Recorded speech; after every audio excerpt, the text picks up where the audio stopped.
welcome again to Study English, IELTS preparation. I'm Margot politis.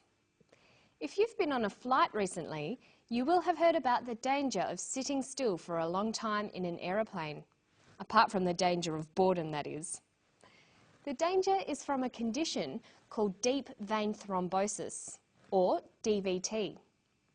Today on Study English, we'll listen to a doctor talk about DVT. Then we'll look at how to talk about things that might happen in the future. Deep vein thrombosis is where a clot forms in the calf veins and occasionally in the veins of the leg, sometimes in the veins of the pelvis, and this is a great concern because the clot may dislodge, travelling with the flow of blood into the right side of the heart and from there into the lung. When we're travelling on long-haul flights, several things happen. First of all, we're stationary. We're not moving our legs, so there's no physiological compression of the calf muscles. Blood tends to sit in the veins and make clot. Number two, the environment is dry. We dehydrate. We may drink some alcohol. We dehydrate even further. Alcohol is a diuretic agent. It results in us actually drying out, and that makes the blood a little bit thicker and stickier. And these factors lead to clotting. Sometimes, perhaps particularly in the economy section of an aeroplane, we may be a little bit cramped and our leg may be slightly compressed on the seat. This could further prevent blood flow back to the heart and trap blood in the leg where clotting may occur. Dr. Crantock was talking about things that could happen, may happen, or perhaps will happen in the future. Perhaps is an adverb. It's a word like maybe or possibly. It gives a statement the sense that the speaker is not sure if the thing will happen. Perhaps I will means the same as possibly I will or maybe I will. May and could are modal verbs. May has a number of meanings. The most common use is when you are asking permission. May I come in? Yes, you may. But the other use of may is to talk about possibilities in the future. I may come in tomorrow means in the future I will possibly come in, but it's not definite. Could has a number of meanings too. The first is ability. When I was little, I could swim, means when I was young, I was able to swim. But could is also used to express future possibilities. It could rain tomorrow. It's not definite, but it might rain. Dr. Crantock is talking about what can happen sometimes on flights, but it won't definitely happen. Listen again. Sometimes, perhaps particularly in the economy section of an aeroplane, we may be a little bit cramped and our leg may be slightly compressed on the seat. This could further prevent blood flow back to the heart and trap blood in the leg where clotting may occur. So for speculating or thinking about what will happen in the future, we can use adverbials like possibly or perhaps. We can use modal verbs like may and could, and we can use phrases like I guess, I imagine, I suspect. So in the clip, he says blood clotting could occur. We can also say blood clotting may occur. Blood clotting will perhaps occur. Blood clotting will possibly occur. I suspect blood clotting will occur. Notice that the adverbials can occur in a number of places in the sentence. Blood clotting will perhaps occur. Perhaps blood clotting will occur. Blood clotting perhaps will occur. Blood clotting will occur perhaps. Listen to Dr. Crantock and the way he structures his argument. Listen for a topic sentence and for the way he lists the different ideas. When we're travelling on long-haul flights, several things happen. First of all, we're stationary. We're not moving our legs, so there's no physiological compression of the calf muscles. Blood tends to sit in the veins and make clot. Number two, the environment is dry. We dehydrate. We may drink some alcohol.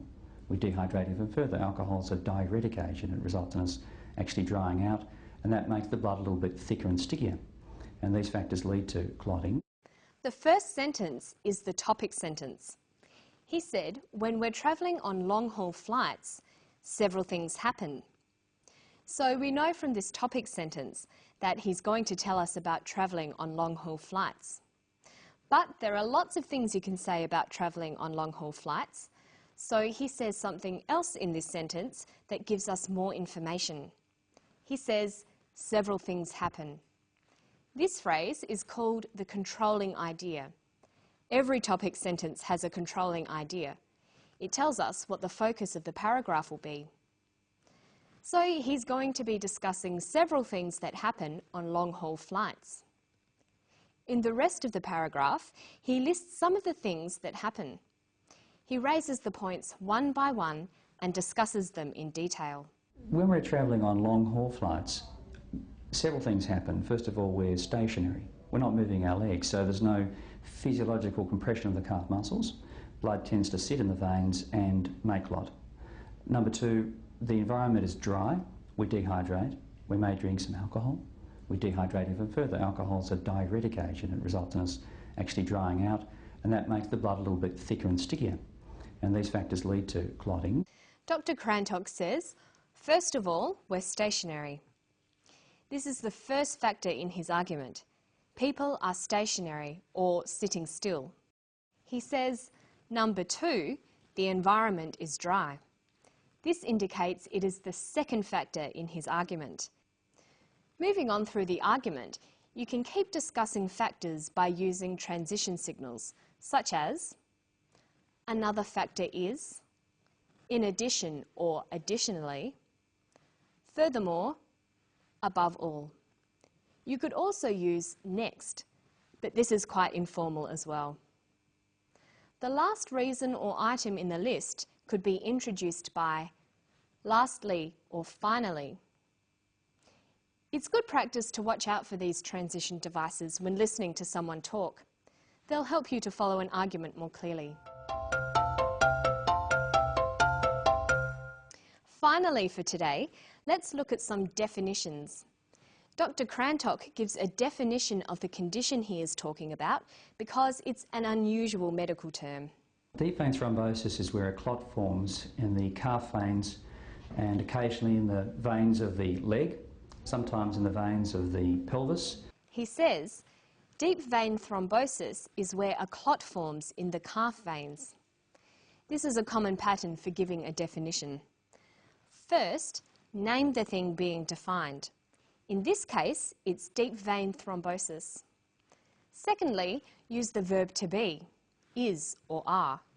Here we'd say deep vein thrombosis is.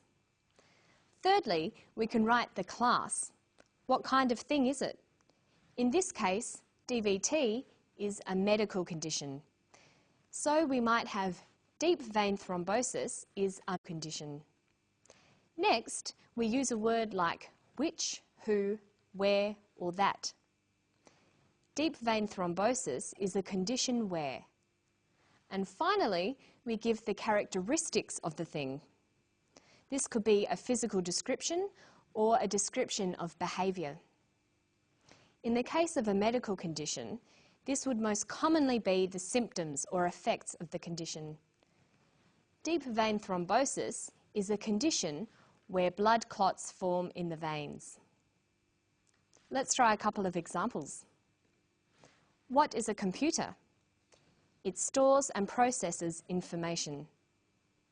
A computer is a machine that stores and processes information. What is an accountant? Well, we have the phrase analyses and deals with finances. An accountant is a person who analyses and deals with finances. And what is the time? The time is something that we have run out of for today. See you next time on Study English. Bye-bye.